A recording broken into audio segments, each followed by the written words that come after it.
तिमीहरू जबरजस्ती गर्छौ, जाऊ जाऊ यहाँबाट जाऊ, अहिले खेदा अहिले कुटुम पुलिसले बोलाइदिनु भन्छ। पहिले चाहिँ धेरै माया गर्थ्यो, अहिले चाहिँ गर्दैन। त्यही मेरो साथीको एउटा कारणले दिमाग अलि डिप्रेसनमा हुँदा चाहिँ त्यस्तो गरेको सबैले। जस तपाईँले अहिलेसम्म त जबरजस्ती काहीँ माग्नु भएको छैन नि त? छैन मागेको जबरजस्ती कुरा त होइन नि। आफ्नो मान्छेले सो इच्छा दिन्छ त्यही लिन्छौँ हामी, जबरजस्ती गरेको छैन। दर्शकबिन नमस्कार, म सरोज बस्नेत। यतिखेर तपाईँ हेर्दै हुन्छ पूर्वी कमान्ड। यतिखेर म झापाको दमकमा छु र लिड नेपालको कार्यालयमा आइपुगेको छु। पछिल्लो समय झापामा यौनिक तथा लैङ्गिक अल्पसङ्ख्यक समुदायले चाहिँ बजारमा मागेर जुन आतङ्क सिर्जना गरेको भनेर विभिन्न सामाजिक सञ्जालमा कुरा उठिसकेपछि के हो त वास्तविकता? किन सडकमा आज तेस्रो लिङ्गी समुदायहरू आउनुपर्ने बाध्यता सिर्जना भइरहेको छ? समाजले यसलाई कसरी लिइरहेको छ भन्ने विषयमा पनि अहिले आम चासोको विषय बनिरहेको छ र झापाको दमकमा केन्द्रबिन्दु बनाएर लिड नेपालले चाहिँ यौनिक तथा लैङ्गिक अल्पसङ्ख्यक समुदायको हकहितमा काम गर्दै आइरहेको छ र उहाँहरूको रोजगारीका लागिदेखि लिएर सिपमूलक तालिमहरू समेत सञ्चालन गरिरहेको छ र यहाँनिर चाहिँ घर परिवारबाट अपहेलनाको शिकार बनेर र समाजले पनि अपहेलना गरेर उहाँहरू चाहिँ सडकमा मागेर आफ्नो जीवन चलाइराख्नु भएको अवस्था रहेको छ। त्यसमा पनि अहिले बढी पैसा मागो, जबरजस्ती गरो भनेर विभिन्न कुरा आइसकेपछि अहिले उहाँहरूलाई चाहिँ जुन माग्नका लागि पनि असहज स्थिति बनेको छ र कसैले केही गर्छ कि भन्ने डर त्रासको सिर्जना भइरहेको छ र उहाँहरूलाई चाहिँ जीविकोपार्जन गर्नका लागि पनि असहज स्थिति बनिरहेको परिप्रेक्ष्य रहेको छ र यसै सन्दर्भमा रहेर हामी अहिले झापाको दमकमा रहेर एउटा कुराकानी गर्न लागिरहेको छौँ र तपाईँलाई स्वागत छ। नमस्ते, म चाहिँ काजल खातुन, म चाहिँ बिर्ता मोरबाट। जस्तो अहिले तपाईँहरूको बारेमा विभिन्न कुराहरू आइसकेपछि होइन, जुन अब जीवन चलाउनका लागि जसरी तपाईँहरूले शैक्षिक रूपमा साथ सहयोग माग्दै आउनुभएको थियो नि त, अहिले चाहिँ अब यो घटनाले चाहिँ तपाईँहरूमा डर त्रास सिर्जना भइरहेको अवस्था रहेको छ, यसको बारेमा बताइदिनुहोस् न। हामी चाहिँ यही भन्न चाहन्छौँ, हामी पनि कुनै जबरजस्ती गरेको छुइनँ। हामी जान्छौँ, जसको बिहे हुन्छ, जहाँ नानी हुन्छ, आफू सो इच्छाले दिन्छ। अब 500 दिन्छौँ, हामी भन्छौँ दिदी 1000 रुपियाँ गरिदिनु। हामी 4जना 5जना छौँ, एउटा गाडी छ, टेम्पू छ, त्यसैमा हामी गुजारा गर्छौँ। बस पनि माग्छौँ 10, 5, जसलाई जति इच्छा लाग्छ। छैन कोही भन्छ, कोही दिदी आऊ लिऊ नाचेर भिडियो बनाऊ, खुसीले दिन्छ। दोकानमा पनि जान्छौँ चाडपर्वमा, सबैजनाले खुसी भएर दिन्छ हामीलाई, हामी जबरजस्ती गर्दिन। अब मेरो एउटा साथी थियो, त्यो अलि डिप्रेसनमा गएको थियो, मेरो छोरी नै थियो शीतल, ऊ चाहिँ डिप्रेसनमा हुँदा चाहिँ अलि खोइ के भन्यो जजमान दाताले। त्यो त हामी त त्यतिखेर हामी थिएनौँ, त्यो एक्लै थियो त्यतिखेर। यही चाहन चाहन्छु। जस्तो उहाँको भिडियो अहिले सामाजिक सञ्जालमा एकदमै भाइरल भइरहेछ होइन, नकारात्मक कुराहरू पनि उठिरहेछ। त्यो कारणले गर्दाखेरि अहिले तपाईँहरूलाई पनि त अब बजारमा निस्किनका लागि, अब जीवन चलाउनका लागि त असहज स्थिति सिर्जना भएको छ नि त, यसको बारेमा के भन्न चाहनुहुन्छ?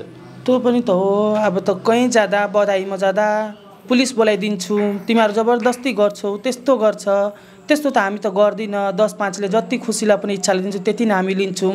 हाम्रो न घर छ, घरबाट पनि आमा बोले खेदाइदियो, तिमी यस्तो छेउ त्यस्तो छेउ। अब हामी के गर्नु, हामी सहारा त्यही हो, हामी मागेर खाने। कतिले भन्छ तिमीले काम दिन्छौँ, काम पनि दिँदैन हामीले, हामी पनि के गुजारा गर्नु ला, लु भन्नु त। जस्तो राज्यले पनि तपाईँलाई हेरेको छैन, तपाईँहरूको होइन रोजगारीको पनि ग्यारेन्टी छैन होइन, धेरै समस्या छ नि त तपाईँहरूको होइन, यसको बारेमा अलिकति बताइदिनु। छ नि धेरै समस्या, सरकारले पनि केही दिएको छैन, कसैले केही दिँदैन। अब काम दिन्छु भन्छन् होइन, तर काम अहिलेसम्म कसैले दिएको छ त? दिएको छैन, सबैले भन्छ नि काम दिन्छौँ, लु आऊ यो भाडा मोल्ने काम दिन्छौँ, जान्छौँ, काम दिँदैन। अस्ति लकडाउन भएको थियो, म चाहिँ सागसब्जीको दोकान पनि गरेको थियो। अब मेरो साग पनि सुकेर नाश भयो, एउटा पनि साग पनि बिकेको थिएन एकचोटि यो लकडाउन भएको बेलामा, कोरोनाको बेलामा। अब के गएर खानु नि, के जोगाड गरेर खानु पर्यो, पेट हो।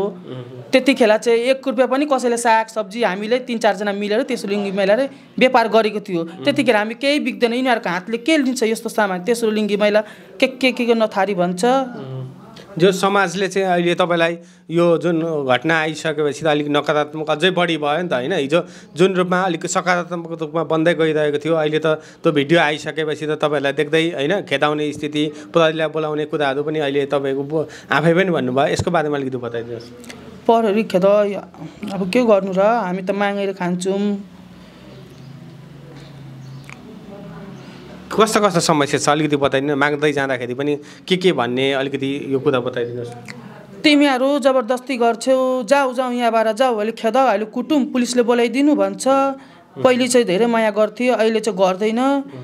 त्यही मेरो साथीको एउटा कारणले दिमाग अलि डिप्रेसनमा हुँदा चाहिँ त्यस्तो गरेको सबैले।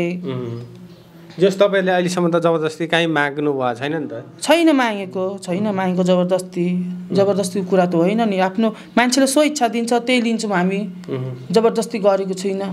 अहिलेसम्म त्यस्तो गर्नुभएको छैन? गर्नुभएको छैन। कस्तो कस्तो समस्याहरू आउँछ त? जस्तो बजारमा हिँडिराख्दा अहिले होइन अरू समस्याहरू के छन् त? परिवारको समस्यादेखि लिएर हरेक कुराहरू अरू पनि बताइदिनुहोस् न।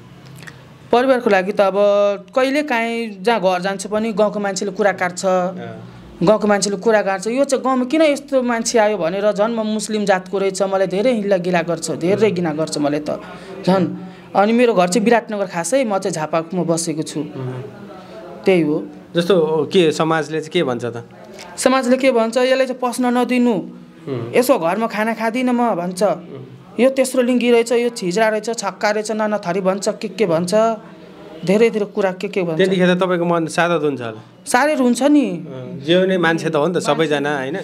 जे पनि मान्छे नै हो, हाम्रो पनि चित्त दुख्छ। मान्छेले के भन्छ, अब काममा पनि जाँदा यिनीहरूको हात छ खुट्टा छ, मागेर किन खान्छौ, यस्तो राम्रो छ भन्छ, खोइ के भन्छ। म भन्छु काम देऊ न त दादा, मलाई काम लगाइदेऊ न कुनै होटलमा या कतै। तिमीहरू को दिन्छ काम? फेरि त्यस्तो पनि भन्छ। कोही भन्छ नम्बर छोडेर जान्छ, काम दिन्छु, फेरि म फोन गर्छु, फोनै उठाउँदैन, ब्लक गरिदिन्छ। त्यस्तो मान्छे पनि हुन्छ, कति हुन्छ। जस्तो माग्दै जाँदाखेरि चाहिँ रोजगारी दिन्छु भनेर विभिन्न कुराहरू गर्छन्, तर त्यस पछाडि चाहिँ कसैले चासो दिँदैन, कसैले चासो दिँदैन। त्यो म भन्ने मात्रै भन्छ। अस्ति पनि यो डिलास होटलको एउटा दादाले भन्छ, तिमीहरूले पानी बेचेर खाऊ, तिमीहरू नमाग भन्छ, के भन्छ, तिमीहरूलाई आइसक्रिम खोलिदिन्छु, म काम दिन्छु। खोइ मैले भन्नु, लु काम दिनु न त दादा, मलाई काम पनि दिएन, केही बोल्दैन मान्छेले, के नथारी भन्छ अहिले त।